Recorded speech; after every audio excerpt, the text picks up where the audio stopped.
Since I got tricked into seeing an Eli Roth movie, I decided I needed a return on that investment, so now it's your problem. I didn't realize how much the internet hated Eli Roth until the reviews started coming in, and I was like, oh, because I'm not new to this. I'm true to this. I've been saying for years how I think he's such a weirdo, him and his little friend, Quentin Tarantino. Oh no, Kylie, aren't you an independent filmmaker? Don't blacklist yourself. They'll never want to work with you. Hey, no worries. The feeling is mutual. There is absolutely no world in which I would spend my time and money on Ice Cream Man when Teenage Sex and Death at Camp Miasma is releasing the same weekend. No way. Also, is it Miasma? Miasma. I don't know. I've been avoiding the trailers. I went into the most recent AMC Scream Unseen hoping for Camp Miasma, and well, we're getting into it today. Obviously, it was Ice Cream Man, and also this past weekend, my parents were in town for a long weekend, so I was unable to make the long drive out either to Universal City Walk or to Santa Monica to catch a screening of the limited release of Camp Miasma. So we're all stuck talking about this one and the various scandals surrounding it. Sound good? Hi there, I am certified weird men in Hollywood hater haunted hippie. I am Satan's favorite daughter, and I talk about all things horror if you're new here.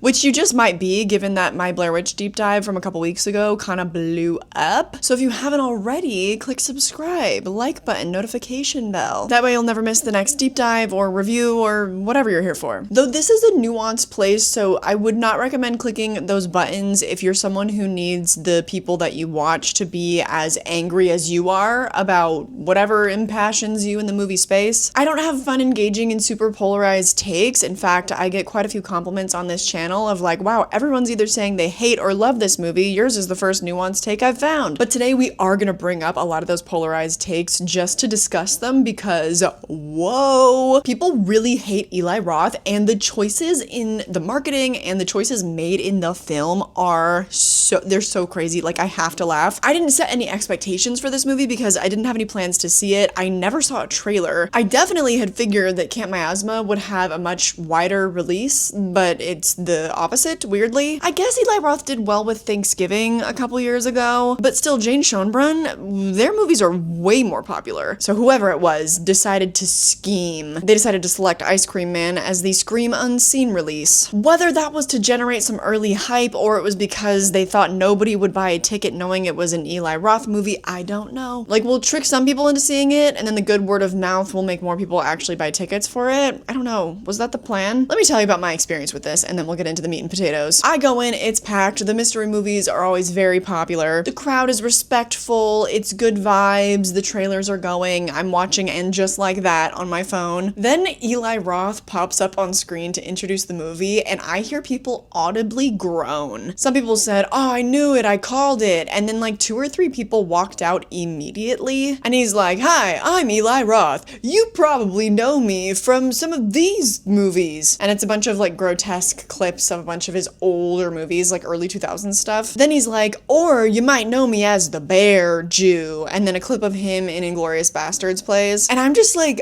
this guy is crazy. Insane marketing move to have him up there introducing, as opposed to like the leads of the film. Granted, they are unknown actors, but let's talk about optics. People do not like him, and yet here he is. He's like, here I am. Remember how you used to like my old movies? You remember that? You remember that one time I was in an Oscar-nominated film? You used to like me. You used to say that I pioneered the torture porn genre. Nice try, pal.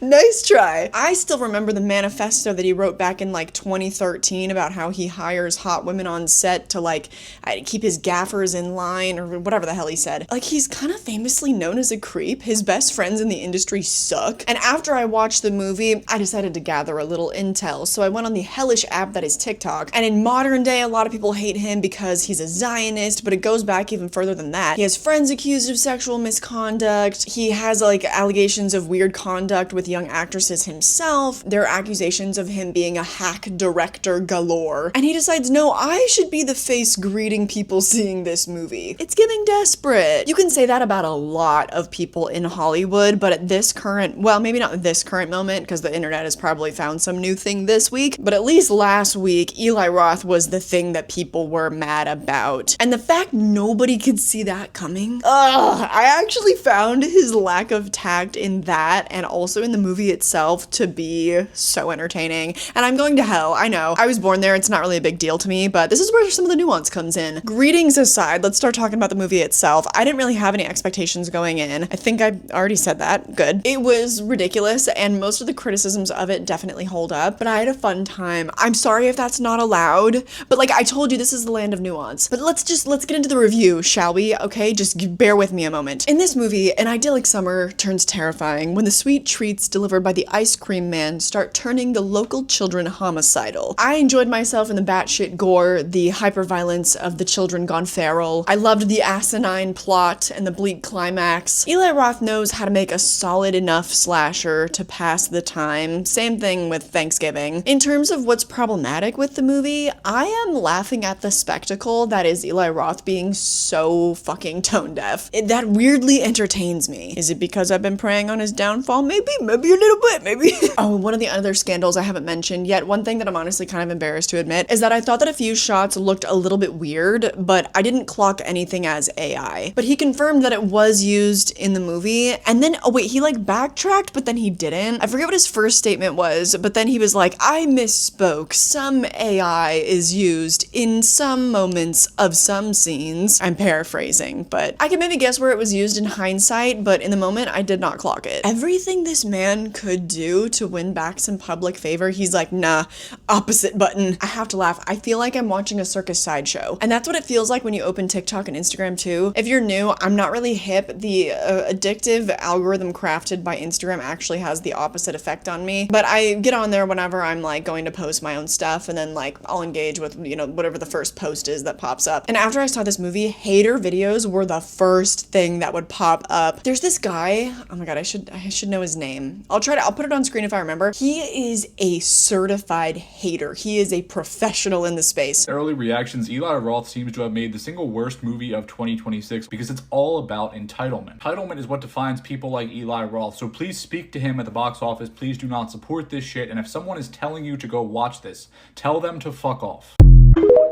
He made this whole think piece about how Eli Roth is a hack and how he copied two other horror movies, Ice Cream Man from 1995 and then Cooties from 2014. So I decided to do my homework and check both of those out. In Ice Cream Man from 1995, icon character actor Clint Howard stars as the ice cream man who blends human parts into his ice cream concoctions. It also inexplicably stars Olivia Hussey as Nurse Wharton. David Norton of American Werewolf in London fame is also in it. It's Cuckoo Banana Town. David Warner is there too. I don't know why. Like, this movie opened up a whole wormhole for me that I regret that I can't fully dive into. It's kind of the most random movie of all time. It was directed by notable pornography director Paul Norman. This was his first and only attempt at mainstream filmmaking. It went straight to video despite it having a very reasonable $2 million budget. That's a lot in 1995. That's a lot now. Hello Obsession made for under $1 million. But the OG Ice Cream Man definitely gave me a Jack Frost vibe. If anyone has seen that, low budget 90s nonsense. The plots of both Ice Cream Man movies are relatively comparable in the sense that a few young kids are trying to get to the bottom of an evil Ice Cream Man situation. But in the older movie, adults are also in the mix, and I think it manages to somehow be more convoluted than Roth's. Either that or I just wasn't as invested and I wasn't really keeping up, I don't know. Stylistically, I can see great inspirations from the OG Ice Cream Man. From time to time, the OG will dip into this black and white aesthetic, which really reminded me of the black and white animated sequences in Roth's movie. So beyond some character similarities, there's not too much to link the two Ice Cream Man movies, but then I obviously had to check out Cooties, which came out about 20 years after the OG Ice Cream Man. In Cooties, elementary school teachers come under attack from children who have been turned into vicious monsters by contaminated chicken nuggets. With an absolutely stacked, insane cast, the movie sounded kind of too good to be true, right? So was it? I loved it. I loved it. It was a 4 out of 5 for me. And after watching it, I started to get more flavors of Roth's movie for sure. Let me list out several similarities for you, shall I? And it'll be a little spoilery about the gore and like the general kind of plot structure of the movie, but you already know the premise, so you're fine. The children in Cooties become hyper-violent violent zombie-like creatures. There's an extended sequence of violence on a playground. Guess what also happens in Ice Cream Man? The second act follows the protagonists running around a school trying to get away from the children killers. The kids become infected, but the adults don't. Children jump rope with intestines and play with severed heads. Yeah, all of that, Eli Roth was like, I think I can change this homework up a little bit to like get away with copying it. Allegedly, in my opinion. I would say the main differences from Cooties to Eli Roth's Ice Cream Man are in the cast. It's leagues better in Cooties because Ice Cream Man is mostly like relative unknowns. And I can't believe I didn't watch Cooties sooner. A couple Office cast members, Nassim Pedrad, Elijah Wood. Oh, Lee Whannell, he is probably the funniest thing about the movie. And Rainn Wilson. It's good shit. And you know what? If that professional hater hadn't directed me to Cooties, I would have pushed off watching it, would have watched it way further down the road. So I'm very thankful that I was pointed in the direction of that film. People have also been comparing Roth's movie to Weapons, which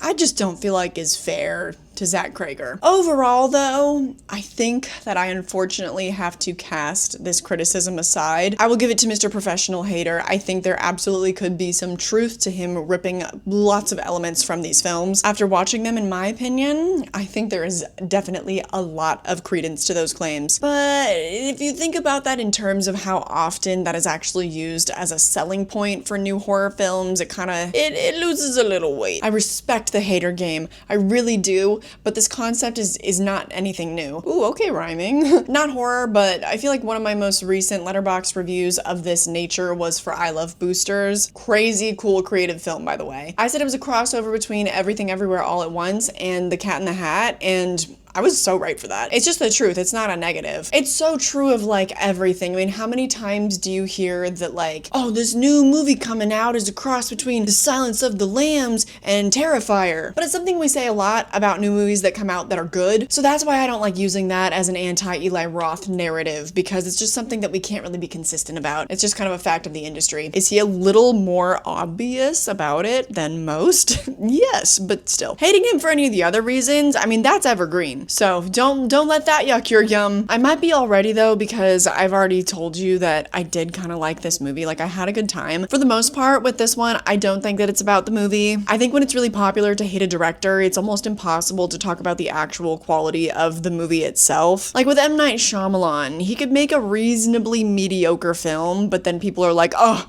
yup, classic Shyamalan, that was shit from a butt. And with this movie, the ratings on Letterboxd were immediately skewed with an influx of half-star ratings from very disgruntled mystery movie townsfolk and from people who, like, one offensive thing happening in a movie is enough to ruin the entire experience for them, apparently. And we'll talk about those things in the spoiler section, don't worry, because it's bewildering, again, just how out of touch Eli Roth is with his public image. There are jokes in the movie that would be considered racy from anyone, but because it's him, they've become a way bigger deal. If you think of more recently Over Your Dead Body with Jason Segel and Samara Weaving, people really loved that movie, but then had some choice words about the one very uncomfortable scene. If you know, you know, I talked about it in my review, but it didn't seem to ruin the movie for most people. I think almost all of us felt compelled to say something about that scene, like, holy shit, that just snatched all the oxygen out of the room, but still great movie, great time. When it comes to Eli Roth, people are not so forgiving. No, no, no.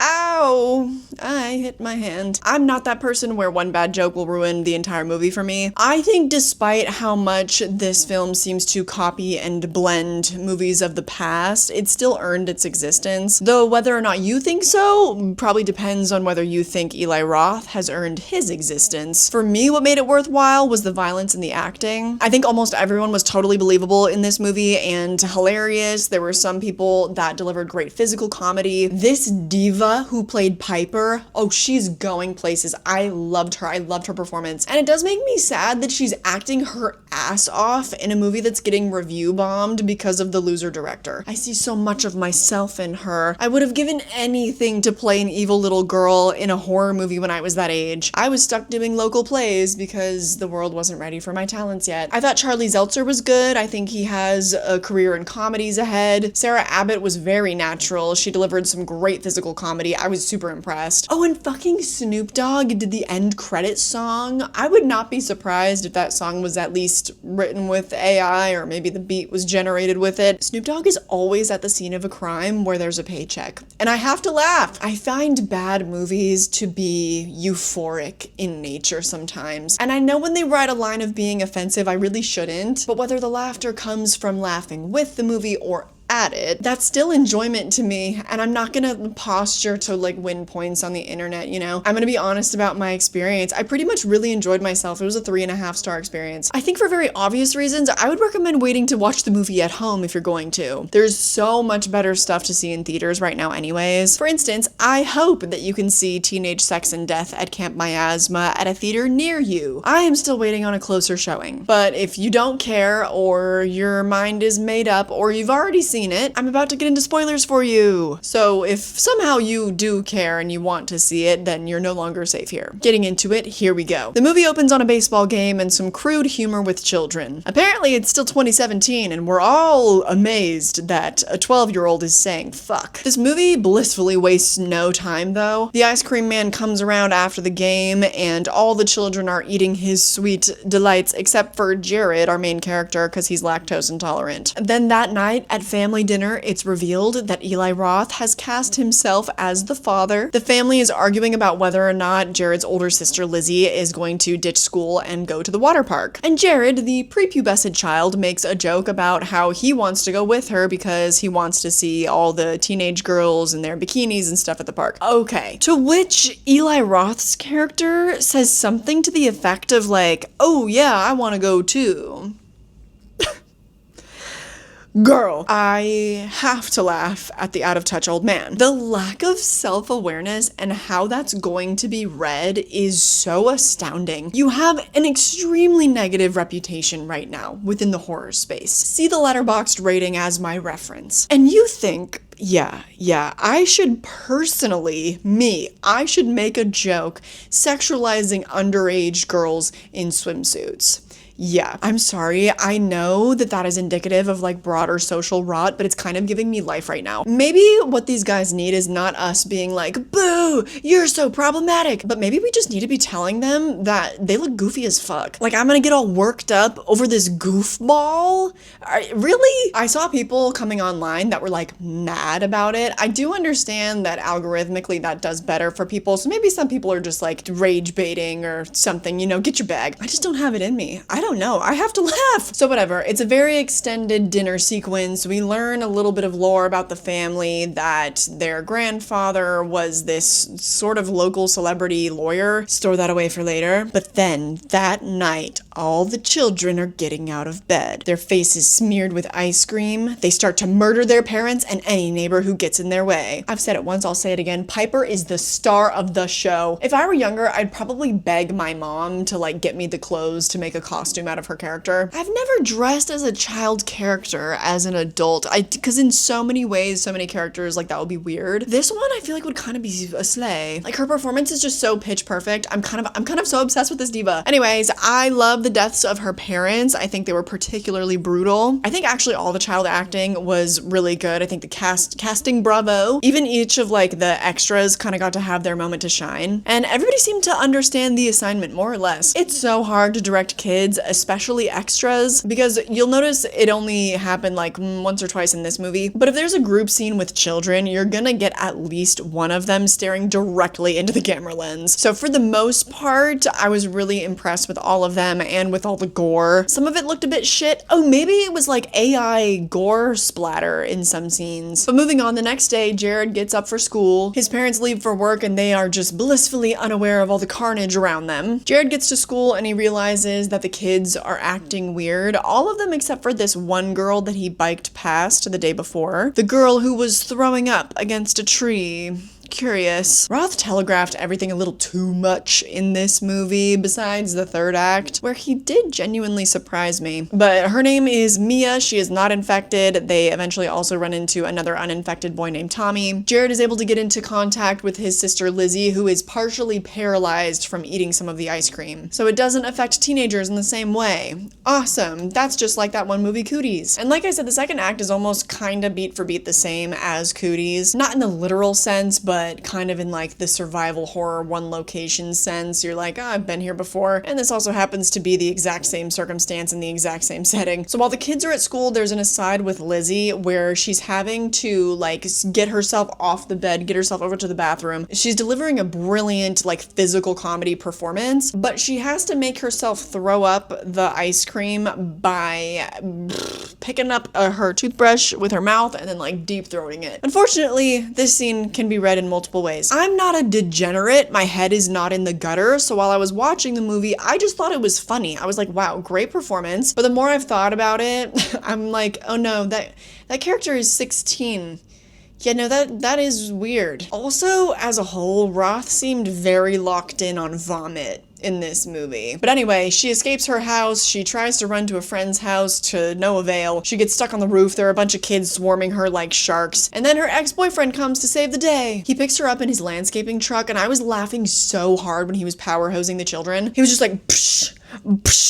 The children are flying. Jared, Mia, and Tommy make it out of the school, but not before they see some truly traumatizing things. Here's where I think that Ice Cream Man ate cooties up a little bit. There's good gore in Cooties. Some scenes that Roth apparently maybe directly ripped off, but there's a lot more in Ice Cream Man, including a bit where my icon Piper cuts the skull off of the school principal and then feeds him his own brains with an ice cream scooper. Yes, Hannibal Lecter did that first as well, but he did it in a much more delicate way. This was new. At a certain point while escaping the playground, Mia is force-fed some ice cream and then she immediately makes herself throw up. And another character, I forget what he said, I don't know, something just like, oh wow, crazy, you just threw up. And she's like, I'm a 12-year-old girl. Of course I know how to make myself throw up. After that line delivery, I decided that I'd had enough. I was like, you know what? I'm stepping into my time machine. It's time to return back home from the year 2002. What kind of America's Next Top Model era ass joke? Eli Roth, you're 54. You're not 94. Why are you so behind the times? Again,